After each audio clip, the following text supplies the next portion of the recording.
আরও অন্যান্য বিষয়ের সাথে।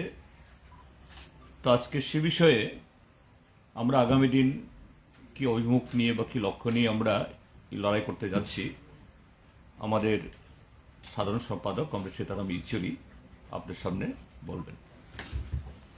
So good morning everybody. আপনি বলুন কি ভাষাতে বলি, বাংলাতে, হিন্দিতে, ইংরেজিতে?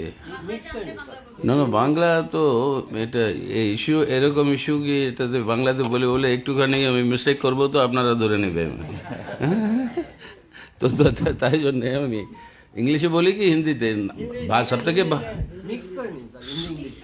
সব থেকে ভালো হবে যদি আমার মাতৃভাষাতে বলতে দিন।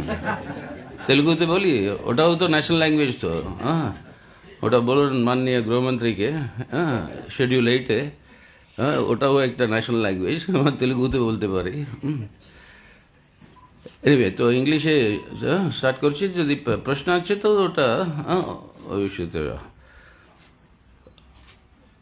We consider these coming elections to the Tripura Assembly are very crucial, not only for Tripura, for the people of Tripura, for the sake of democracy and for the sake of the rule of law and the rule of the Constitution, but it is important in the context of the Northeast itself and the developments that are taking place, and in the larger context of national politics.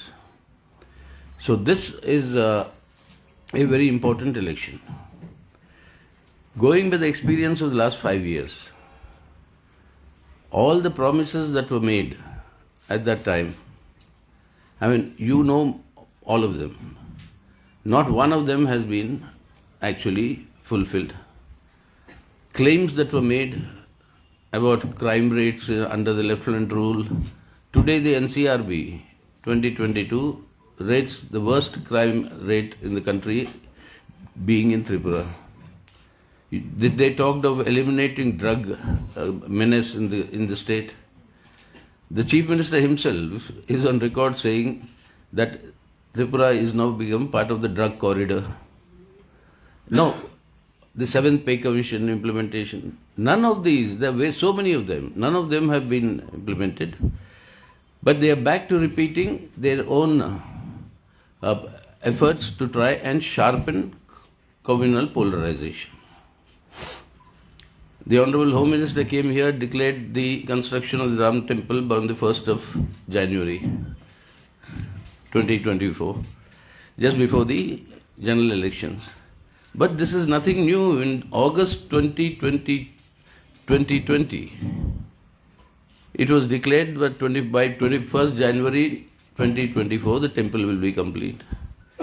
But instead of answering the questions of what they promised and what they have fulfilled, how they have betrayed the people and what their interests, and instead of answering any questions regarding the deterioration of law and order, democracy, the complete reign of terror they have unleashed, this is the efforts at communal polarization.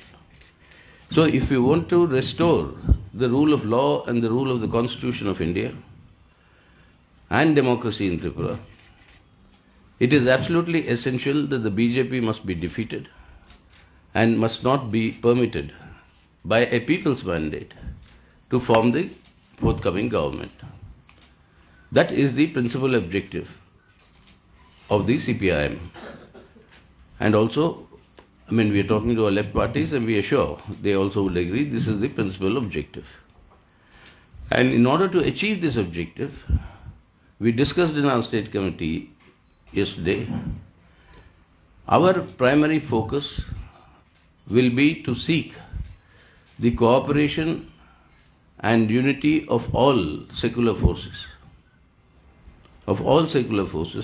to ensure the defeat of the BJP in the interests of the people of Tripura and in the interests of the rule of the Constitution of India.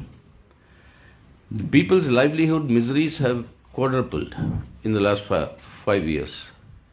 So you require a government that is able to address these issues and give people a better life and maintain that very, very important balance between the diverse sections of population that inhabit Tripura, the tribals, the non-tribals, and this harmony between them is essential for the state's progress and prosperity. So this is our main focus. We are seeking this unity of all the secular forces, and at the state level, our state leadership will follow this through. That is, in short, that is what I want to tell you. আমি বলার আগে যদি আপনাদের কোনো প্রশ্ন থাকে Ah.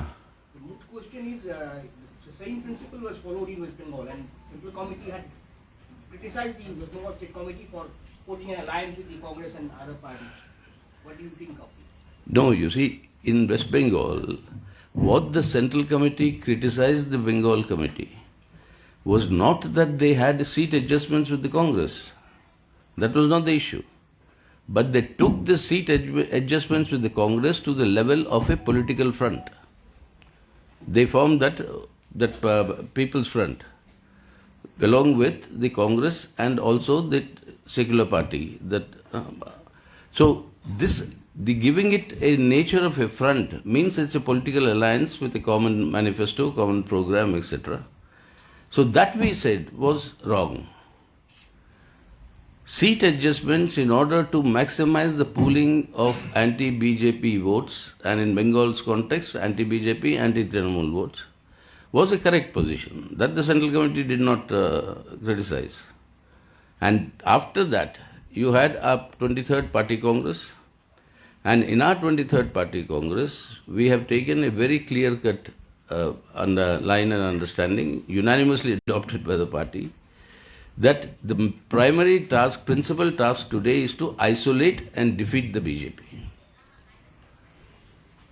In order to isolate the BJP, first it's important that our own party's independent strength increases. Second, the unity of the left forces is strengthened. Third, we forge the unity of left and democratic forces to form a alternative left democratic front to what the BJP is doing. And to defeat the BJP, we said we will adopt suitable electoral tactics to maximize the pooling of non-BJP votes. And there we had called for the broadest possible mobilization of secular forces to take on the challenge of Hindutva communalism. So we are very clear, broadest possible mobilization of secular forces against Hindutva communalism. ত্রিপুরাতে কোন কোন পার্টির সঙ্গে এই secular তো ঠিক আছে, but ত্রিপুরাতে কোন কোন পার্টির সঙ্গে? ত্রিপুরাতে পার্টিজ আছে, মোতা আছে, আপনার কংগ্রেস পার্টি আছে, যারা আজকে ওরা বলছে কি আমাদের সংবিধানের সঙ্গে থাকবেন, ডেমোক্রেসির সঙ্গে থাকবেন, এই রকম যে আক্রমণ যেটা হচ্ছে, এরকম যে পলিটিক্স অফ টেরর যেটা চলছে, ওদের বিরুদ্ধে যে আসবার জন্যে যে প্রিপেয়ার্ড আছে, আর ওদের সঙ্গেও পিপলস লাইভলিহুড ইস্যুসে তুলবার জন্যে রেডি আছে। এইরকম ফোর্সেসের সঙ্গে যাব। ওটা প্রিন্সিপাল ফোর্সেস আছে, মোতা আছে, কংগ্রেস আছে। Motha has raised the demand for a greater equivalent. And if you look at the earlier stands of CPIM, they always say that the demand for separate states That we have made it. divisive. So what is your statement? We have said it very clear. We have moved an amendment to the Constitution, which is pending before the Parliament for a long time. It was in fact moved when Jitin was in Parliament. they are also pleading for the constitutional solution. So they are not going beyond the Constitution. So within the framework of the Constitution, earlier the other outfits, they raised something, the Sadhin Tripura, like that. But this time, first time, they are asking, raising the voice of the constitutional solution. So we are also talking for that. But they clearly said it that constitutional solution means separation from the existing Whatever. That we will see, we will talk to them. But then our position is clear. We have said that only within the framework of the Constitution the autonomy, maximum possible autonomy to the tribal areas must be provided. Towards that end, an amendment was moved. That amendment is now pending before the Parliament. So they have some differences, amendment to the schedule or amendment to the main body. So that are issues we'll discuss. Yes, yes. Now, this demand for separation from Tripura is not unconstitutional. My point is that whether you support this demand of separation. Listen, first of all, the first point is that whether today you want this BJP to be defeated or not. Don't bring in issues. The Congress brought in emergency. Shall we have seat adjustment with them? So the point is, what is your priority and focus today? In fighting the emergency, we united with all forces, including these elements who are now in power. So now, in order to defend the secularism, we will unite with all the forces who are willing to come forward to defend secularism. So are you holding parley with Tripura about this? Yeah, that's what I said. These are issues that will have to be decided at the state level. What are the mechanics of the understanding? What is this? From the central level, we have cleared the thing of saying that there should be a broad unity of secular forces to ensure the defeat of the BJP in the coming elections. Sir এটা কি pre-election না post-election? Post-election কি হবে? Pre-election তো seat adjustment মানে pre-election ही तो. So, Mr. Mituri, is there any decision that how many seats you have That is what is the discussions for, no? Those are the on what issues, what terms, how do we unite? So all parties may independently declare that they are for the defeat of the BJP. But then unless we pool our resources, we cannot ensure that that happens. তাহলে এখন জিতেনদা বলতে পারেন যে যেহেতু state কমিটির ব্যাপার মানে কংগ্রেস এবং মথার সঙ্গে কি আলোচনায় হচ্ছে প্রিন্সিপাল ঠিক হয়েছে, দেখা যাবে সামনে। সবাই যার যার মতো করে যার যার অবস্থান থেকে এটা এক্সপ্রেস করেছেন। কিপিং অল টুগেদার আমরা দেখব কিভাবে সম্মানজনকভাবে এটাকে করা যায়। কাজে এখনই কোনো এখনই এটা সেরকমভাবে আলোচনা হয়নি, একটা কারণ প্রিন্সিপালটা আগে ঠিক হয়েছে। So we shall abide by that principle, and of course, based on that is a practical situation, definitely other party also they will understand this thing. কিভাবে হবে? তবে কিছু হ্যাঁ আমার প্রশ্ন হচ্ছে পার্টি ফার্স্ট টাইম ট্রাইবাল বেল্টে ডিফিট হয়েছিল পার্টি 18 সালে ট্রাইবাল বেল্টে, যেখানে বেস সিপিএম পার্টি। তো এবার আপনাদের নেক্সট এই ইলেকশনে দেশি ইলেকশনে আপনারা ওই ট্রাইবাল নিয়ে বিশেষ কিছু ভেবেছেন কিনা, বা মুখ্যমন্ত্রী ফেস কে আসবে, ট্রাইবাল আসবে কিনা, এরকম কোনো ভাবনা চিন্তা আছে? मुख्यमंत्री ट्राइबल আসবে কিনা? আগে বিজেপি কে তো আপনি ডিফিট করুন তো, হ্যাঁ তো ওদের জন্য চেষ্টা করুন তো, ওটা তো করবেই। And as far as the tribals are concerned, how the BJP betrayed the tribal separate despite having an alliance and gained tremendously. They could not have formed the government last time, but for the alliance they struck with the tribal sections. They have betrayed them completely. The tribals also understand that, the tribal population. So our concerns are completely with protection and promotion of the interests of the tribal community in Tripura. And we'll definitely take on all these issues as and when the situation comes. But right now the focus is first defeat, liberate the people of Tripura from this reign of terror. That is our slogan that's going to be. Liberate the people from this reign of terror that is taking place and work for the welfare of all sections in Tripura. আমি কয়েকটা বিষয় যুক্ত করতে চাইছি, যেটা আমি মনে করি সামগ্রিকভাবে আমাদের রাজ্যের স্বার্থে, গণতন্ত্রের স্বার্থে এবং দেশের স্বার্থেও খুবই জরুরি। নির্বাচন আসবে আর যাবে অবশ্যই, গণতান্ত্রিক ব্যবস্থাতে সমস্ত দল অংশগ্রহণ করবে, এটা আমাদের রাজনৈতিক কর্মসূচি, আমাদের সংবিধান যেরকমভাবে করেছে, এটা তারই অঙ্গ। কিন্তু এই নির্বাচনকে মানে ব্যবহার করে, নির্বাচন আসলে অটোমেটিক কিছু লোক তো আসবেই, শুনতে আসবে, এটাকে কোনো রাজনৈতিক দল বা সেই দলের কোনো ব্যক্তি বিশেষ এটাকে আমাদের দেশের যে সংহতি, আমাদের ঐতিহ্য, পরম্পরা সব কিছুকে ধ্বংস করে দেবে, এটা হতে পারে না।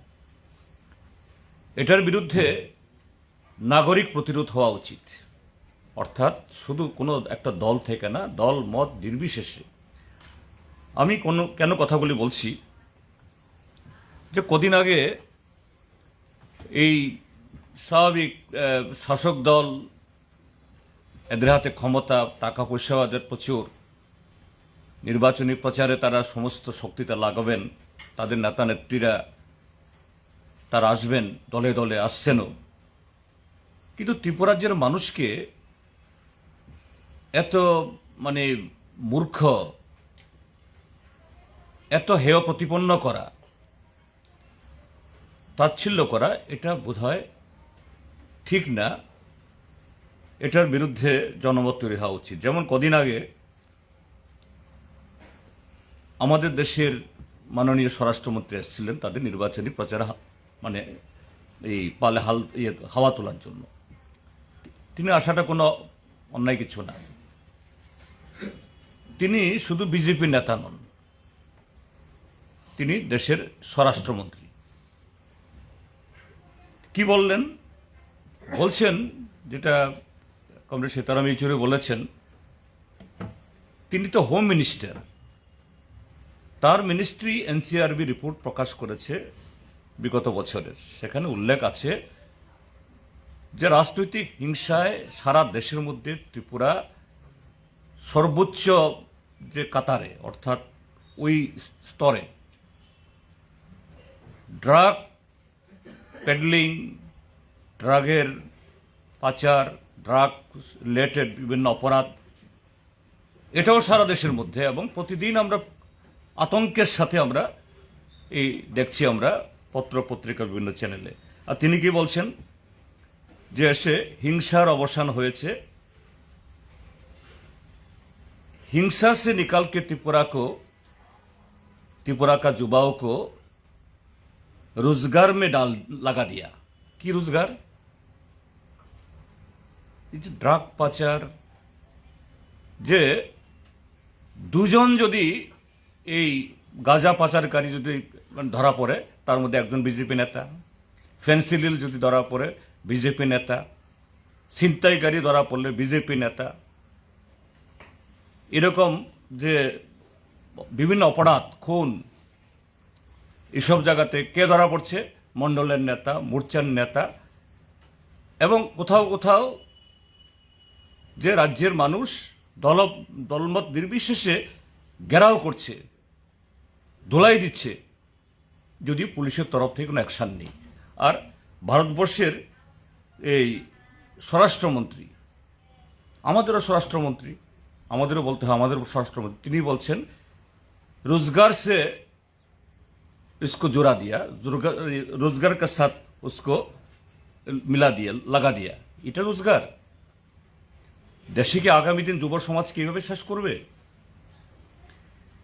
তারপরে আমাদের দেশের স্বরাষ্ট্রমন্ত্রী, তিনি শিক্ষিত হবেন, সমঝদার হবেন, বুঝদার হবেন। তিনি যে কথাগুলি বলবেন দলের সমাবেশে হোক বা সরকারের সমাবেশে, সঠিক তথ্য নিয়ে তো বলবেন। তিনি কি বলছেন? দুনিয়া সে কমিউনিস্ট বিলুপ্ত हो रहा है। আরে সেই দিনই তো নেপালে কমিউনিস্ট পার্টির নেতা প্রধানমন্ত্রী শপথ গ্রহণ করেছেন, এবং লাতিন আমেরিকার সবচেয়ে বড় দেশ, বড় ইকোনমি ব্রাজিলে, সেখানে লাতিন আমেরিকার মুদি বলা হয় জায়ের বোলসোনারোকে।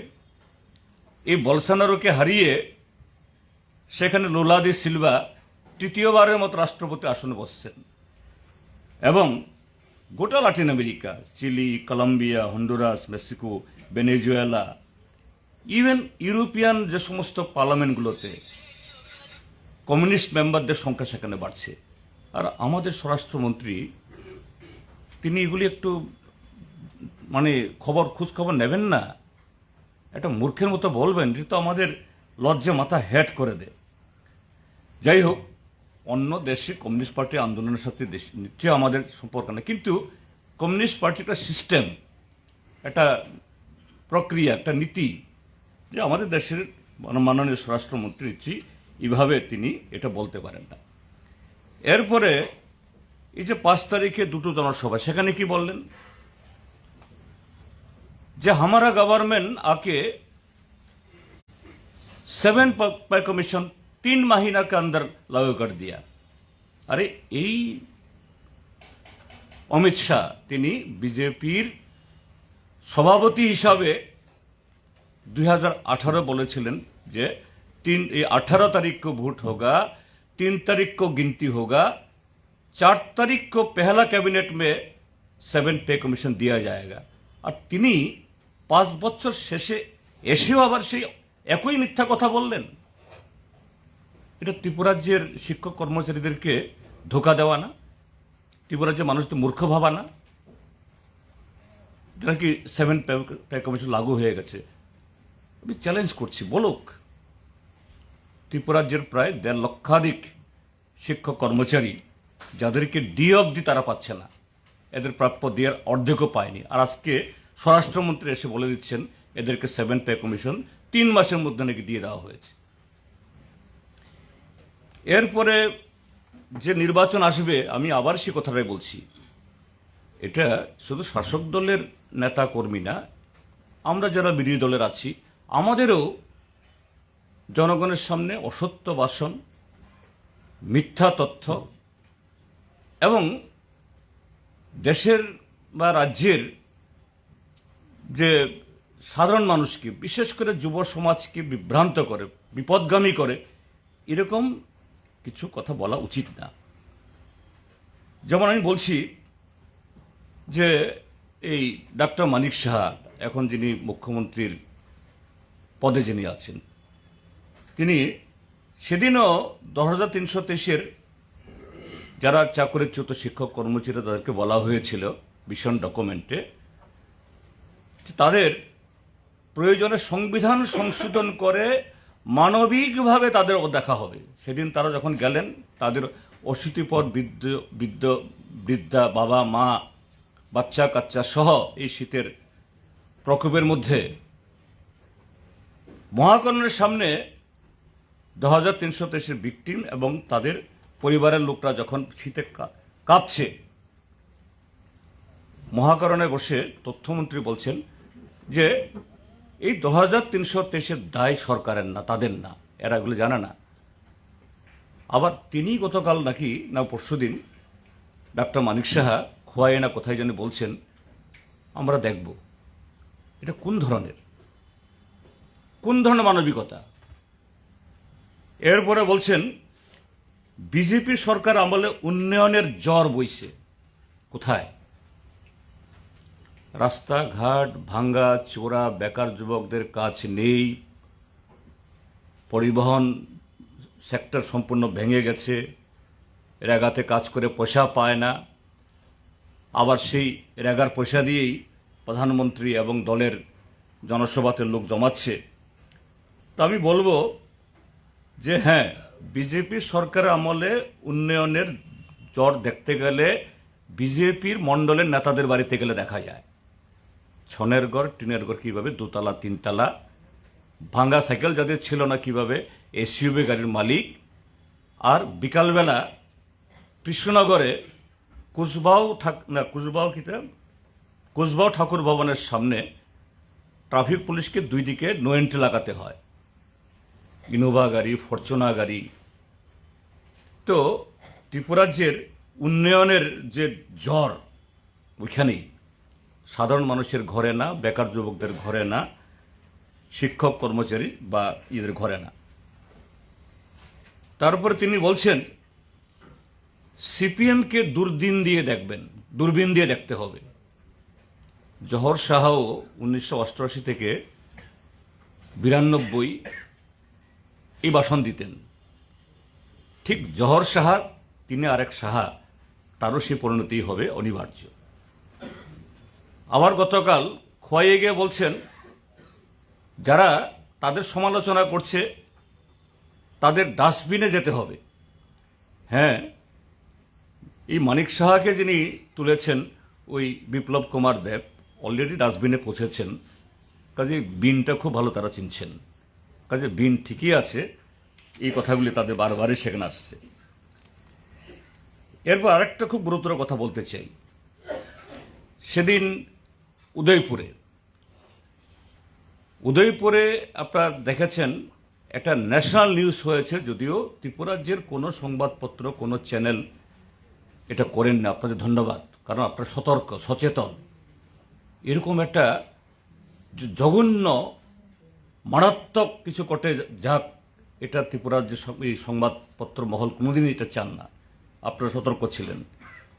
একজন প্রাক্তন মুখ্যমন্ত্রী খবর করে দিলেন তার বাড়ি আগুন লাগানো হয়েছে, এবং কারা আগুন লাগিয়েছে?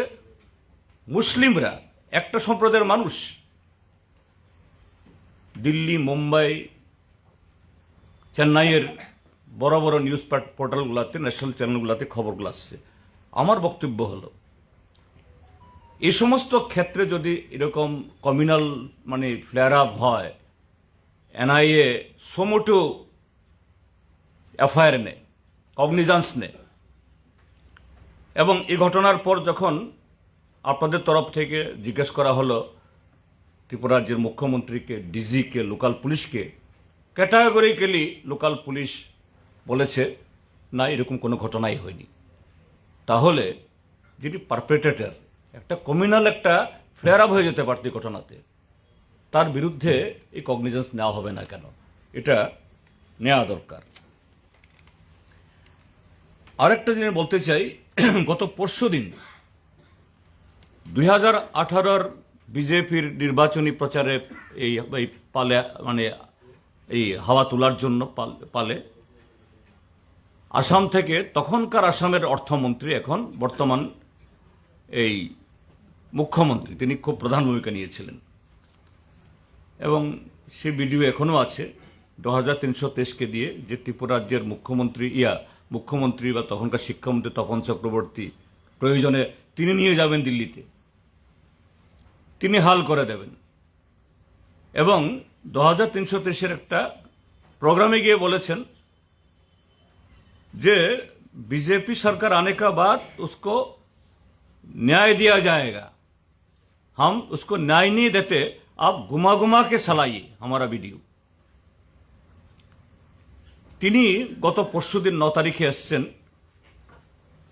এই উদয়পুরে তাদের জনবিশ্বাস যাত্রার একটা অনুষ্ঠানের প্রোগ্রাম করতে। তিনি সেখানে বলছেন গিয়ে যে না, নির্বাচন আসলে তো এরকম বলতেই হয়। আরে নির্বাচন আসলে পরে মিথ্যা কথা বলতে হবে, ঠকাতে হবে? নির্বাচন আসলে মিথ্যা কথা বলতে হয়, অর্থাৎ এরা নির্বাচন আসবে, এরা সমস্ত মিথ্যার জুরি নিয়ে, মিথ্যার বস্তা নিয়ে আসবেন, মানুষকে ঠকাবেন, এরপরে 5টা বছর যাতে মানুষ কথা না তুলতে পারে সন্ত্রাস চালাবেন। এটা আবার এই সমস্ত মিথ্যা কথা কি বলে বলে আবার মাতা ত্রিপুরা সুন্দরী হেনেকে পূজা দেবেন। এতে পাপ বুঝবে? এই পাপ কি মুক্ত হবে এইভাবে? তো এগুলি করছে। গতকাল আবার আরেক বীরপুঙ্গব এসছেন থেকে, পশ্চিমবাংলা থেকে, পশ্চিমবাংলার বিরোধী দলের নেতা শুভেন্দু অধিকারী বলছে কমিউনিস্টদের মা বাপ থাকে চীনে, তাদের মা বাপ কোথায় থাকে? এদের যে আজকের আদর্শ, এই আরএসএস বিজেপির আদর্শ কোথাকার? হিটলারের, মুসোলিনি, যে নারদা সারদা খ্যাত, যার বিরুদ্ধে এখনো সিবিআই, ইডি ইত্যাদি, পশ্চিমবাংলার কাগজ খুললেই দেখি নানা ধরনের কেলেঙ্কারি, তিনি এসে এখানে বলছেন, জ্ঞান দিচ্ছেন। কাজেই নির্বাচন বলেই এরকমভাবে কিছু লোক আসবেন, জনগণকে বিভ্রান্ত করবেন, এটা বোধহয় অনুচিত আমাদের দেশের মানুষকে। এবং আমি অনুরোধ করব যে মিডিয়াকেও সতর্ক করা দরকার, কারণ নির্বাচন বলেই যে আমাদের দেশের মানুষকে, বিশেষ করে কোমলমতি নতুন প্রজন্মকে যেরকমভাবে তারা এদের বিভ্রান্ত করছে, এদের নষ্ট করে দিচ্ছে। এই গত 5টা বছরে ড্রাগ, নেশা ত্রিপুরার যুব সমাজকে যে দিকে নিয়ে যাচ্ছে, এটা সাংঘাতিক ক্ষতিকারক। এই জন্যই বলছি নির্বাচন আসবে যাবে, কিন্তু শাসক দল বা কোনো রাজনৈতিক দল এইভাবে দলকে ক্ষমতায় নিয়ে আসার জন্য মিথ্যাকে আশ্রয় করে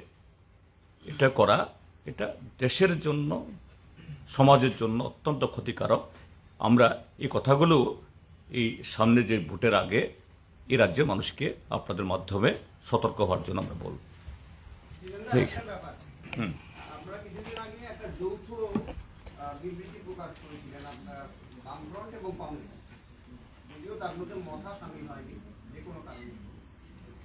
কালকে বা আজকে বোধহয় ইলেকশন কমিশনের পূর্ণাঙ্গ দল আছে, সেখানে যৌথভাবে আপনারা কোনো, বিশেষ করে নির্বাচনী সন্ত্রাস বিষয়ে কোনো বক্তব্য আপনারা রাখবেন কিনা যৌথভাবে, 1 নম্বর। 2 নম্বর হচ্ছে নির্বাচনের বিজ্ঞপ্তি কিছুদিনের মধ্যে ঘোষণা হয়ে থাকে, ত্রিপুরা কংগ্রেস এবং বামপন্থী দলগুলি কোনো যৌথ বৈঠকে আসুক কোনো সম্ভাবনা আছে? এটাই তো বলা হলো, এই একটু আগে এটাই তো বলা হলো যে to maximize the vote against the বিজেপিকে হারানোর জন্য, হিন্দুত্ব রাজনীতির জন্য কি আমাদের পার্টি যাতে সেরকমভাবে ইতিবাচকভাবে তার চেষ্টা চালায়, তো আমরা সেই ডাইরেকশন নিয়ে সেই দিশাতেই আমরা কাজ করব। আর যেটা বললেন আপনি নির্বাচন কমিশন, গত মনে হয় কত তারিখ জানি, 7 তারিখ না 8 তারিখ নির্বাচন কমিশন অর্থাৎ সিইউ একটা মিটিং ডেকেছিলেন। সে মিটিংয়ে যে কংগ্রেস, তারপরে ত্রিপুরা মথার প্রতিনিধি, আমরা সিপিআইএম, সিপিআই, আরও একটা দল ছিল, এক বাক্যে গত 5 বছরের ত্রিপুরার যে কোনো নির্বাচনই হয় নাই, এবং এটাই zero violence, zero tolerance against any kind of violence, এরকম একটা মিশন নিয়ে যে ইলেকশন কমিশন এগুচ্ছে, এটা recognition of last 5 years terror rule ত্রিপুরার যে হয়নি। কাজে আজকে ইসিআই যে ফুল টিম আসছে, আলাদা একসাথে ডাকিনি, আলাদা আলাদা ডেকেছে। আমরা প্রায় সবকটা দলই একইভাবে আমাদের কথা আমরা করব। There is one thing I wanted to আমি ভাবলাম না আপনারা জিজ্ঞেস করবেন, কিন্তু করলেন না, তাই জন্যে আমাকে বলতে হচ্ছে कि कल के परसों आरएसएस এর সরসংঘচালক একটা ইন্টারভিউ দিলেন, যেখানে ওরা স্পষ্ট করে বললেন कि 1000 বছর থেকে एक युद्ध চলছে, हिंदू लोग युद्ध में शामिल है, और युद्ध में शामिल है तो वहाँ पर आक्रामकता दिखाना, इसके अंदर कोई गलती नहीं है। और युद्ध किसके खिलाफ है? कोई बाहर का नहीं है दुश्मन है अंदर, और ये अंदर के दुश्मन है मुसलमान, ईसाई और कम्युनिस्ट। और ये स्पष्ट रूप से उन्होंने कहा, और आरएसएस सर्वसंघचालक का कहने का मतलब है कि ये अब वो आरएसएस का ही नहीं, उनके सभी संघ परिवार के संगठनों का और बीजेपी का ये रुझान होगा आने वाले दिनों में। और ये स्पष्ट है कि 2024 के चुनाव से पहले यही एकमात्र हथियार उनके सामने पड़ा हुआ है, और वो हथियार है नफरत भरा, जहर भरा हुआ प्रचार, हिंसा, और उस हिंसा के आधार पर सांप्रदायिक ध्रुवीकरण, और इस ध्रुवीकरण के साथ वो जो है वोट बटोरने की पूरी कोशिश। तो ये बाहर जो है विदेश में प्रधानमंत्री जाकर बोलते हैं मदर ऑफ डेमोक्रेसी, हम G20 के प्रेसिडेंट है, वासुदेव कुटुंबकम, ये सब बाहर जाके होता है गांधी की तारीफ, देश में वापस आके करते हैं गोडसे की तारीफ। अब दुनिया ये समझे या ना समझे वो उनकी बात है अलग, लेकिन ये स्पष्ट है कि देश के अंदर आने वाले साल में बहुत बड़ा हिंसा बढ़ने का आवश्यकता है, और उसके लिए सिग्नल आरएसएस के सर्वसंघचालक ने दे ही दिया। अब इसके चलते हुए आपका संविधान का कोई मतलब नहीं है, कॉन्स्टिट्यूशन ऑफ इंडिया का कोई मतलब नहीं है। इक्वालिटी, फ्रेटर्निटी, लिबर्टी, जस्टिस, ये सब बातें जो है कागजी बातें हैं, और उनका स्पष्ट रूप से कहा कि एक ही मकसद है कि Hindu culture, Hindu identity, Hindu pride, इसको मेंटेन करना है। अब इसके अंदर हिंदू धर्म के अंदर ही जो फॉलो कर रहे जो जो विविधता है उसके बारे में कोई बात नहीं, बट अब ये सिग्नल जो है बड़ा डेंजरस है देश के लिए। ये बहुत ही डेंजरस है। इसके चलते हुए देश की ना सिर्फ राजनीति लेकिन हमारी सामाजिक व्यवस्था पे बहुत बड़ा असर पड़ेगा। एक नफरत का मशीन है, कभी जहां पर मुसलमान है तो नफरत उनके ऊपर, जहां पर ईसाई है तो नफरत उनके ऊपर, जहां पे कम्युनिस्ट है तो नफरत उनके ऊपर। अगर ये तीनों नहीं मिले तो जातियों के आधार पर, दलितों के ऊपर, महिलाओं के ऊपर या आदिवासियों के ऊपर, ये नफरत मशीन को जितना मजबूत कर सकते हैं वही एक बात आधार है भाजपा को चुनाव जीतने का। ये डेंजरस सवाल है। हम वार्न करना चाहते हैं देश के लोगों को और पॉलिटिकल पार्टियों को कि इस खतरे से बचना है तो उनको सत्ता से दूर रखना अनिवार्य है, वरना भारत और भारत का संविधान बचेगा नहीं। একটা প্রশ্ন, বিজেপি সময়ের মধ্যে জনবিশ্বাস যাত্রা করছে এবং সুশাসনের যাত্রা, যাই যাত্রা বলুন করছে। মানুষের তরফ থেকে একটা অভিযোগ বা সোশ্যাল মিডিয়াতে যে অভিযোগ আসছে যে রেগার টাকা, রেগার মজুরি দিয়ে তাদেরকে আনা হচ্ছে, তো এটাই যদি হয় এটা কি হতে পারে? আপনি তো দীর্ঘদিন না, আমি তো এটাই আমি বলছিলাম অ্যাকচুয়ালি, যে আমাদের কাছে খবর হলো বিভিন্ন ডিএমদের কাছে বিজেপির বিভিন্ন প্রোগ্রামের কর্মসূচির বিল গত 18 তারিখে এই যে গৃহপ্রবেশ যাত্রার নামে প্রধানমন্ত্রীকে এনে যে জনসভা করেছে, সেই জনসভার আগেও বিজেপির যে সমস্ত প্রোগ্রাম হয়েছে এবং জনসভার পরে এমনকি গত 5 তারিখে এই অমিত শাহর যে জনসভা ধর্মনগর এবং এই সাবরুমের, সেই জনসভাতে যে সমস্ত গাড়ি ঘোড়া ব্যবহার করা হয়েছে তার বিলও ডিএম অফিসগুলোতে নাকি জমা হচ্ছে। আমি আপনাদের মাধ্যমে এটা বলতে চাই, ডিএমদের কাছে এই অনুরোধ করতে চাই, ঠিক আছে 18 তারিখের জনসভাও সরকারি নামে এটা বিজেপির জনসভায় হয়েছে, কেননা বিজেপির পতাকায় মোড়া ছিল সমস্ত ইয়ে। আমি ডিএমদেরকে এবং যে সমস্ত অফিসাররা এই সমস্ত বিল পাস করবেন তাদের অনুরোধ করব যাতে ভালো করে পরীক্ষা করে করেন, নতুবা আগামী দিন তাদেরকে এর জন্য যে জবাব দিতে হবে। আর এই যে রেগাতে যা হচ্ছে এটা তো হচ্ছে আকছার, যে কারণে এই সরকার আসার পর ব্লকগুলোতে কোনো অডিট হয় না, হলেও নামকেও আসতে একদিনেই জেলাকে জেলার অডিট হয়ে যাচ্ছে, অর্থাৎ কোনো রকমের কাগজপত্র না দেখে ভালো করে সেরকম প্যারামিটার ফলো না করে হচ্ছে। যাই হোক, এগুলি ধরা পড়বে, এগুলি ধামাচাপা দিতে পারবে না, এই অভিযুক্ত সর্বত্র, এবং সাধারণ মানুষও এটা বলছেন যে না আমরা কাজ চাই, কাজ পাই না। আবার যখন বিজেপির কোনো সভা হয় তখন বলা হয় রেগার মজুরি দেব, তখন লোক দেখানো ফটো তোলা হয়, কম বেশি পয়সাও দেওয়া হয়। এবং এই গতকালই একটা পত্রিকাতে বেরিয়েছে আমাদের ত্রিপুরার যে প্রায় 6 লাখ যারা রেগার কার্ড হোল্ডার, তার 2 লক্ষ কার্ড হোল্ডার একদিনও কাজ পায়নি। কোত্থেকে পাবে? কোনো কাজই তো নেই, সব এইভাবে জোড়াতালি দেওয়া হচ্ছে।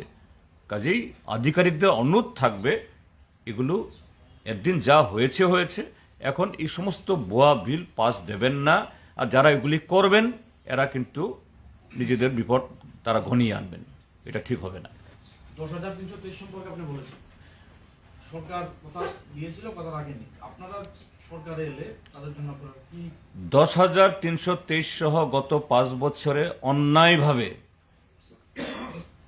এটা পার্ট টাইম হোক বা এই কন্ট্রাক্ট বেসিস, সেন্ট্রাল স্কিম হোক বা রাজ্য স্কিম, যাদেরকে আরবিট্রারিলি এই ছাঁটাই করা হয়েছে, আমরা প্রত্যেককেই আমরা আবার তাদের যাতে জীবিকা অর্জন তারা করতে পারে সে ব্যবস্থা আমরা করব।